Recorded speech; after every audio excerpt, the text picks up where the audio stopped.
All right, today we are diving into one of Jane Austen's absolute sharpest and, honestly, funniest novels, Northanger Abbey. It's this fantastic story about a young woman whose imagination is just completely out of control. She loves scary books, and the story is all about the hilarious and kinda cringy consequences of trying to live your life like you're in a thriller. So let me start with a question that feels incredibly relevant right now.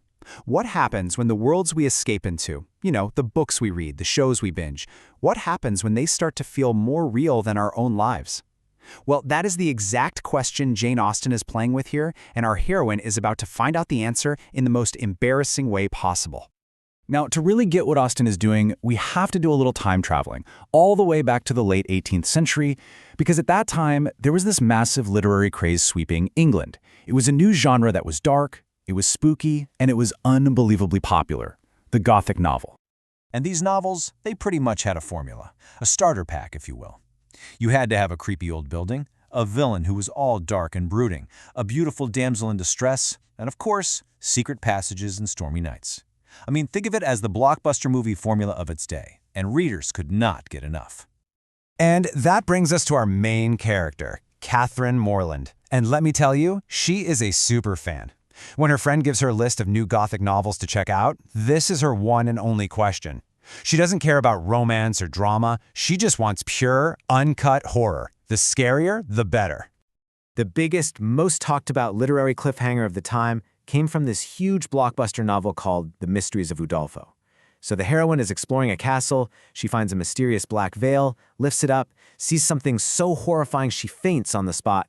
But we, the readers, don't get to see what it is. The question of what was behind that veil was like the Who Shot JR of its time. Seriously, everyone was talking about it. So what was the answer? It was a huge letdown. Readers like Catherine were expecting a skeleton, maybe a murder victim. But the reality, it was just a wax figure, a prop meant to teach a lesson about mortality. And this is the key, because it shows the whole theme right there. The real terror wasn't what was actually there, it was what the heroine's own overactive imagination dreamed up. Okay, so keeping that in mind, let's meet the girl at the center of our story. Jane Austen very deliberately created Catherine Morland to be the complete and total opposite of the typical Gothic heroine. I mean, Austen tells us this in the very first sentence of the book. It's like she's winking at us from the get-go, letting us know that we shouldn't expect the perfect, gorgeous, brilliant protagonist that everyone was used to reading about. And just look at this comparison. A typical heroine was a stunningly beautiful orphan with all these hidden talents. Catherine, well, she's from a big, normal family. The best compliment she ever gets is that she looks almost pretty today. Ouch. She's not a secret genius, she hated her music lessons, and as Austen puts it, she can be occasionally stupid. She is just wonderfully, hilariously normal. So Catherine's life gets a lot more exciting when she's invited to stay at Northanger Abbey, which is this huge ancestral home. For her, this is it, a real-life Gothic setting, or so she thinks. Her charming new friend Henry Tilney, he knows exactly what she's hoping for.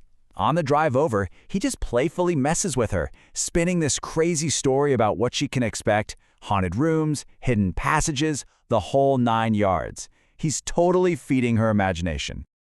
But when she actually arrives, the reality is, well, it's a letdown. She was hoping for cobwebs and dust, she gets elegant modern furniture. She was dreaming of secret panels and stone walls, she finds a newfangled fireplace and pretty china. Northanger Abbey isn't some haunted ruin, it's just a really nice, comfortable house. But then, on her very first night, her hopes are reignited. She finds a mysterious old cabinet in her room, just like the ones in her books. And inside, a secret manuscript. This is it. But right as she's about to read it, a gust of wind blows out her candle, plunging the room into total darkness, and, for her, total terror. So that one little spooky moment is all it takes to send Catherine's imagination into complete overdrive. She very quickly goes from suspecting haunted furniture to believing she has uncovered an actual murder plot, with her host, the very stern General Tilney, as the prime suspect. And why does she suspect him? Well, because he was pacing around the room looking a little gloomy. That's it. She doesn't see a man who's just thoughtful or maybe having a bad day. Nope, she sees Montoni, the infamous villain from The Mysteries of Udolpho. She literally casts a real person as a fictional character in her own head. So her investigation is basically a greatest hits of Gothic tropes. When the general forbids her from going into his late wife's rooms, she doesn't think, oh, maybe he's grieving. No, she immediately concludes he's either got his wife imprisoned in there or, even better, he had her murdered and faked the funeral with a wax figure. It's all pulled straight from her books.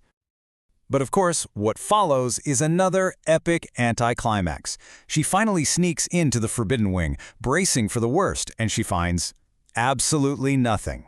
Just a perfectly normal, nicely decorated suite of rooms. Her entire grand, terrifying theory just completely collapses in a wave of embarrassing common sense.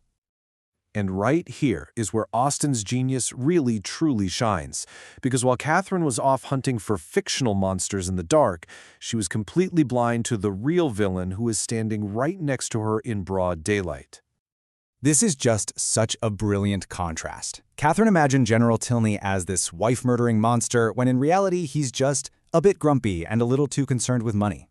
The real villain was her supposed best friend, Isabella Thorpe, a charming, manipulative social climber who breaks her engagement to Catherine's brother and betrays their friendship the second a richer guy shows up. And that is Austen's whole brilliant point. Catherine was searching for evil in dusty old hallways and secret chambers, but the real cruelty, the real greed, and the real betrayal, that was all hiding in plain sight. It was happening in polite conversations and broken promises. So in the end, Northanger Abbey is so much more than just a parody. It's actually this incredibly clever defense of novels themselves, and a timeless look at how the stories we love can shape how we see the world. There's this incredible moment in the book where Austen just breaks the fourth wall and speaks directly to us, the reader. She defends reading novels, which back then was often dismissed as silly, and she calls on female authors and their heroines to stick together. She calls them an injured body. It's just this really powerful moment of solidarity. By showing Catherine getting everything so spectacularly wrong, Austen wasn't just mocking a genre. She was asking a much bigger question. How do we learn to tell the difference between the stories in our heads and the reality right in front of us? How do we learn to actually see the world clearly? And that kind of leaves us with a final thought, doesn't it? Catherine Morland got lost in her Gothic novels. We get lost in perfectly curated social media feeds, online echo chambers, and all sorts of misinformation. It really makes you wonder, was Jane Austen's story about a naive girl who couldn't separate fact from fiction actually a warning for all of us 2 centuries later?